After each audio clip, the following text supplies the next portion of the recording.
Okay, so now the second or the other kind of endoplasmic reticulum is what we call as the smooth ER or the smooth endoplasmic reticulum.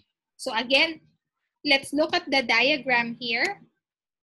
If this is the nucleus, because this is the nuclear envelope, directly beside it is what we call as the rough endoplasmic reticulum.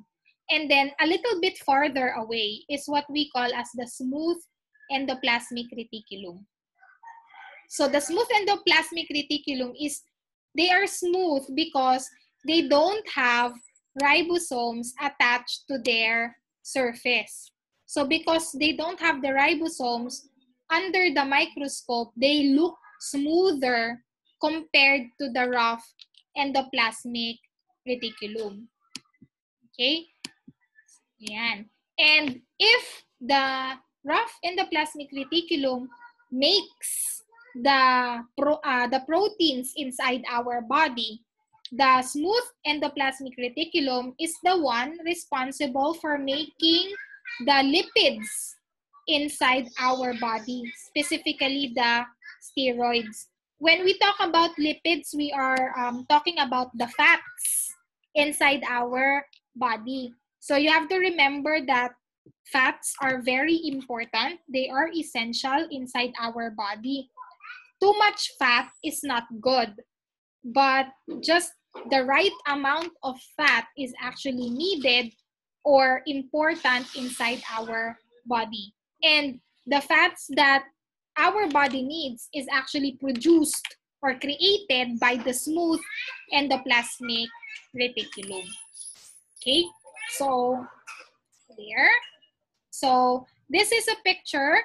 So the nucleus is here, and then directly beside it is your rough endoplasmic reticulum, and then connected to it, this one, the orange colored one, is our smooth endoplasmic reticulum. Okay? So magkakatabi sila. Okay, again, what does the rough endoplasmic reticulum do? Kuya Danstan? Provide. Kuya Danstan, what does the rough endoplasmic reticulum do?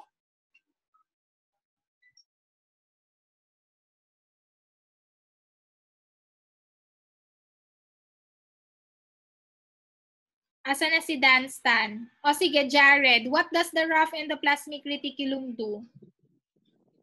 Proteins. It makes the proteins. How about the smooth endoplasmic reticulum? What does it do, Kadesh? Huh? Chair makes membrane lipids, yung fats.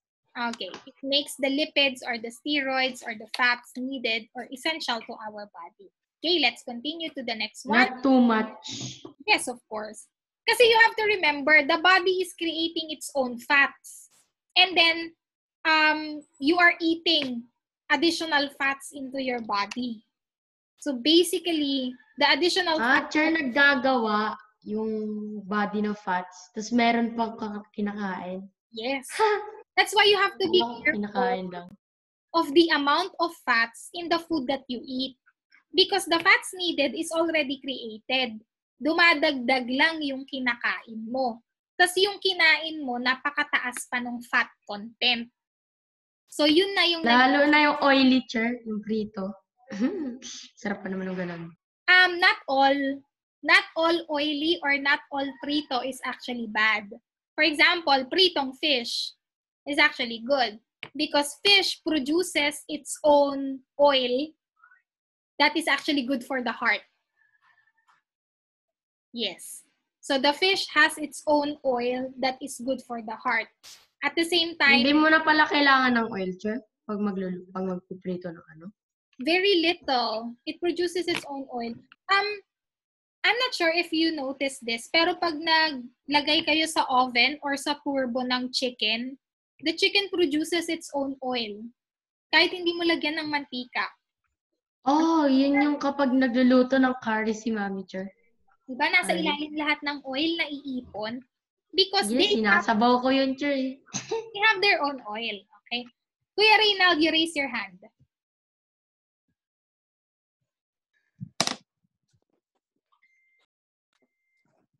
Sorry po, wait lang. Sorry po. Okay, sige. So, most of the food that you eat has their own oils. So, very little, wag kayong masyadong madaming maglagay ng oil when you're cooking. Kasi lalo yung excessive na. Okay? Pag fresh, Chair, madami. Pag fresh.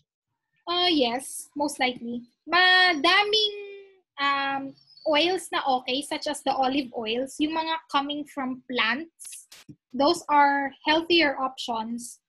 Pero yung mga oil that comes from animal fats, such as your margarine, medyo mas hindi siya healthy for the body. Pero overall, ayun, limit yung consumption of very oily foods. Lalo na yung paulit-ulit lang ginagamit na mantika. Hindi na kasi siya healthy. Okay? Street food. And if you will be eating food with high fat content, medyo kailangan mo siyang i-burn. So, kailangan sabayan mo siya ng active lifestyle. So, you exercise, you move around the house, you go up and down the stairs para at least nababurn yung excess fat na nakakain natin. Reynald, you raise your hand. Sure, the omega oil. Omega oil is from fish. Yes, it's actually good for the heart. So, eat fish. Wag puro chicken, wag puro pork. You eat fish din. Kasi it has the natural oil that is actually good for the heart. Yes. Okay? Yung iba, they take supplements or yung mga vitamins that has fish oil or omega-3. Okay lang yon, walang problema. Pero, do not depend 100% on supplements to keep your body safe. Mas maganda pa rin that you have vitamins and supplements pero you are still eating healthy food. Wag naman yung puro pansit canton tapos sasabihin mo, it's okay teacher because I take vitamin C or I take supplements for omega-3. Hindi pa rin siya okay. So, healthy food, addition yung mga vitamins and supplements, tapos be active, you exercise, you move around para mas healthy yung katawan ninyo. Yes, Reynald? Sure, not only you rely on the omega-3 oil, but you also need to rely on balanced meals. Yes, a balanced diet and an active lifestyle is more important. Okay?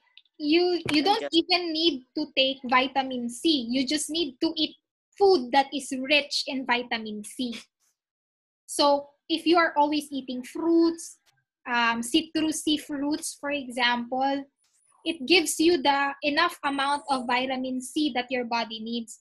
So, even if you don't take yung vitamin C tablets, okay lang, as long as you are eating food with vitamin C content. Yes, Kadesh? Ako, Chair, pwede pala akong minsan kumain kahit madaming oil. Kasi nababawas ko naman agad siya, di ba? As long as hindi araw-araw. At saka yun nga, if you can limit, mas okay. Especially when you get older kasi hindi na kinakaya ng katawan.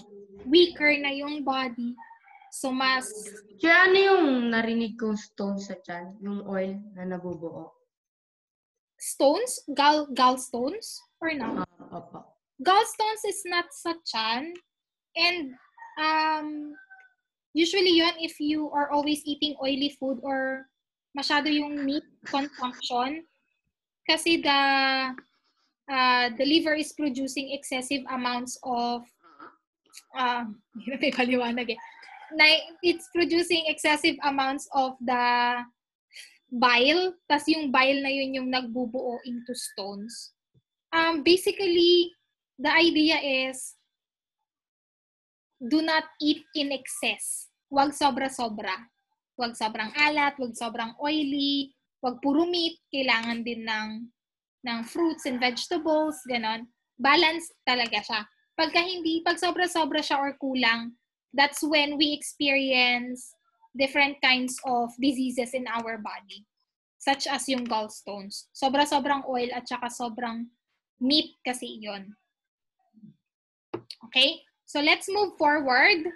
The next organelle is what we call as ribosomes.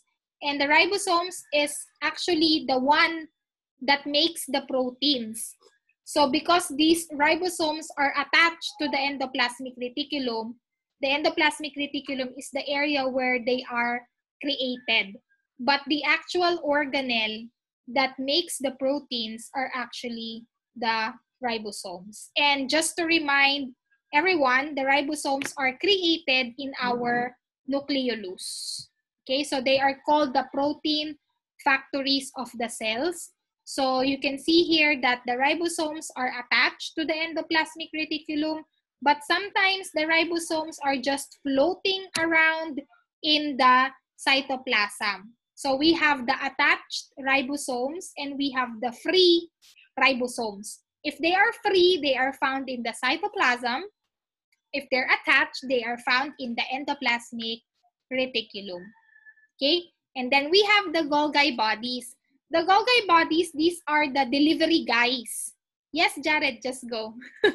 So the Golgi bodies are the delivery guys. So if you order in Shopee or in Lazada, ito yung mga tumatawag sa inyo to inform you that whatever you ordered, they're going to deliver today. Okay? So this is called the Golgi body. So for example, the endoplasmic reticulum is going to create proteins. And the proteins that they will be creating will be used for the eyes. So what the Golgi body will do is that it will package this protein and then it's going to deliver from the endoplasmic reticulum going to the eyes. So your Golgi bodies are the packaging center and they are the deliverers or the delivery guys for the proteins that is actually created by the endoplasmic reticulum. So the endoplasmic reticulum will make the proteins, but it will go to the area where it will be used by the Golgi bodies. Okay? So they are called as the transport vesicles because they deliver all the products to the areas of the body where it will be used. Okay? So if you can see here in the animation, there are packages here, boxes of packages. And the reason why this is showing this video is because the Golgi body is the deliverer. They deliver these proteins to the different parts of the body. Okay? They package it, they transport it out of the cell to where it will be used. Okay? Sure, lumalabas siya sa cell? Yes. The proteins is created, they go out of the cell. They go to the different parts of the body where they will be needed. And they go out because of the Golgi body. Okay? Ayan. So there is this animation. The proteins are created from the endoplasmic reticulum. It will transfer to the Golgi body. The Golgi body here will package it and transfer it to the outside of the cell. So it went out of the cell. This is the protein. Endoplasmic reticulum going to the Golgi body, and then from the Golgi body, it will go out of the cell membrane. So materials are transported from the rough ER to the Golgi body to the different parts of the cell. Charo, dumaan siya sa smooth ER. No, that's not the smooth ER. This is the Golgi body. Hindi, charo to. Pagka rough, may isang ER. Itong isang to? Yes, sure.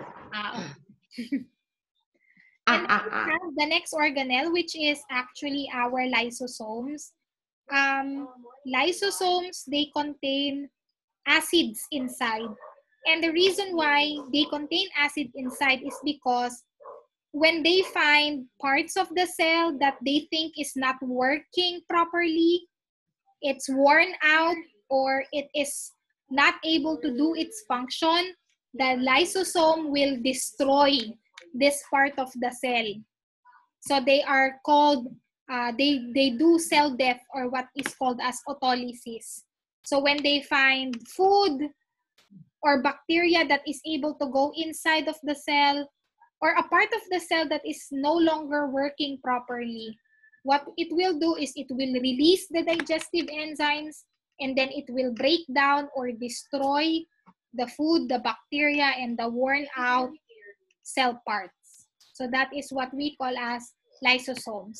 Another information about the lysosomes is that they're only found in an animal cell. So lysosomes are found in animal cells only. Okay, so they release enzymes or digestive enzymes. These are acidic, very high acid levels of enzymes that will destroy the worn out cell parts and the bacteria that was able to go inside. Okay? And then, ito na yung sinasabi ni Kuya Yuri kanina, yung parang ngipin. Okay? This is what we call as your cilia or your flagella. Yung parang ngipin kanina is actually cilia. So, itong picture sa baba, parang may buhok-buhok siya na naka-attach. Now, these are... Char, naalala ko na. Tinuro ng grade 6 yan, Char eh. Okay, so thank you, Sir Philip, for teaching cilia and flagella. So the short hair-like structures here is what we call as cilia. So as you can see on the slide, it says here that cilia are actually shorter, but they are more numerous. Multiple cilia can be found in a cell. Whereas, we also have what we call as flagella. And flagella, there's only one flagella or maximum of 3 flagella in an organism. But if you can see, the flagella is actually longer. They're like a whip. They're longer compared to the cilia. And both the cilia and flagella are actually used for locomotion or movement. They allow the cells to move. So for example, here, the picture shows a sperm cell. So the sperm cell has one flagella, which allows the sperm cell to move around. Okay, so if you put a sperm cell on a microscope, you can actually see the sperm cell moving around the microscope. And the reason why is because your sperm cell has a flagella attached to it, which allows it to rotate and allows the flagella, the sperm cell to move forward. Okay? Okay, so movement, ayan. So this is one flagella allowing it to move. The cilia here has more, but they are shorter, allows the cell to move. Okay? So, ito yung parang ngipin kanina na nakikita ni Kuya Yuri. Sabi niya, ba't parang may teeth yung cells? So, this is found in our respiratory system. So, usually, if there is a bacteria or some dust particles that goes inside our respiratory system, the cilia will, para siyang walis, it will sweep the dust particles or the bacteria away. So when we feel na naaaching tayo and we want to sneeze, that is our body removing the bacteria or the dust particles that went inside. The same when we cough. When we cough, we are removing the dust particles or the bacteria that was able to go inside. So wag niyo kaya pala pag gumubo, Char. So doon wag niyo pipigilan yung sarili ninyong mahatching or umubo. Kasi yung iba nahihiya, lalo na pag may phlegm, kasi nahihiya sila sa tunog. So pag nahihiya ka, you are keeping the bacteria inside. You're not removing it from the body.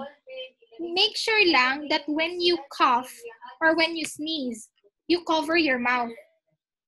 Kasi we want to remove them, but we don't want to transfer them to another person. So wag kayong uubo or magsisneeze sa harap ng tao. Make sure that you cover them with your hand or cover them dito sa inyong arm or cover them with a handkerchief para you remove them but you are not transferring them to other people. Okay? Huwag yung remove lang tapos hayaan mo na kung sinong mahawa. No. We want to prevent the transfer of the bacteria from one person to another. Kaya yung iba, if you have cough or if you have colds, you wear face mask. Not just because of the pandemic, but because you are preventing the transfer of the bacteria. Okay?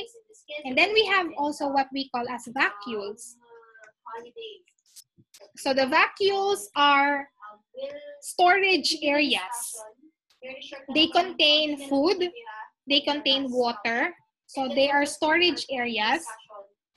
In plant cells, they are bigger and they contain water. Pero in animal cells, they are smaller, or sometimes they are even absent in animal cells. Okay? So again, animal cells have small or no vacuoles at all, but plant cells have very big vacuoles that contain water. Sir, plant, sir, madami. Malaki. Malaki. Yes. In animal cells, they are smaller. So in the picture here, ang analogy when it comes to vacuoles is they are like Tupperwares or plastic containers. And the reason why is because we use them to store extra food and water. Okay? So yung mga sobrang food or sobrang water, we usually store them in our fridge, pero we put them in containers like this. So that is your vacuoles. They are storage areas for food and water. Okay? So here we have the vacuole here. Okay? And then this is the last one. Yay! The last organelle is what we call as your chloroplast. So the chloroplast is only found in a plant cell because the chloroplast contains what Photosynthesis. we call as chlorophyll, which is actually used for the process of photosynthesis. So your plant cells are able to make their own food because they can do photosynthesis because they have chlorophyll. Animal cells don't have chloroplast, which means animal cells don't have chlorophyll, so animal cells are not able to create their own food. That's why we are eating food, because we cannot create our own. Okay? So, yan. This is our chloroplast. And a chloroplast has its own membrane. It has its own covering. So if you can see here, there is a lighter covering here. So that is the membrane of the chloroplast. Yes, Reynald? Sure, the Ticaloid looks like a big biscuit. Yes, they're like coins that are stacked up on each other. Anyway, Oo nga, no? Biscuit. Anyway, the reason why your chloroplast is colored green is because they contain the chlorophyll. And this chlorophyll is very important in the process of photosynthesis. Kuya Yuri, you have a question? So now, Yes po, what's your question? chloroplast is naman yung skin ng chair, pag may nakita tayong dahon or halaman chair, di ba kulay green sila? Yung ba yung chloroplast, ma'am? Yes po, because plants contain chlorophyll. So plants, they just need the energy from the sun and they can create their own food. So we are not colored green, so we don't have chlorophyll. But if we have chlorophyll, we can just go outside and create our own food. Hindi na tayo magugutom. Yes, or pag nagutom ka, you just go outside and then you will create Maglaro. your own Ala, food. Cher, pag naglalaro ka, Cher, hindi ka na magugutom. Pero chair, di ba dahon, mga halaman Cher, pwede transfer sa tao yan. Paano kaya kung na-transfer? Mami. No, chloroplast is only found in plants, fungi, and some bacteria. Pero animal cells definitely don't have chloroplast. We don't have the ability yet to produce chloroplast in our cells. So we cannot do photosynthesis, we cannot create our own food, so we have to eat food to produce the energy that our body needs. Teacher, tumataba ka, Teacher. Kunyari, pag may tao na may ganyan, sakali.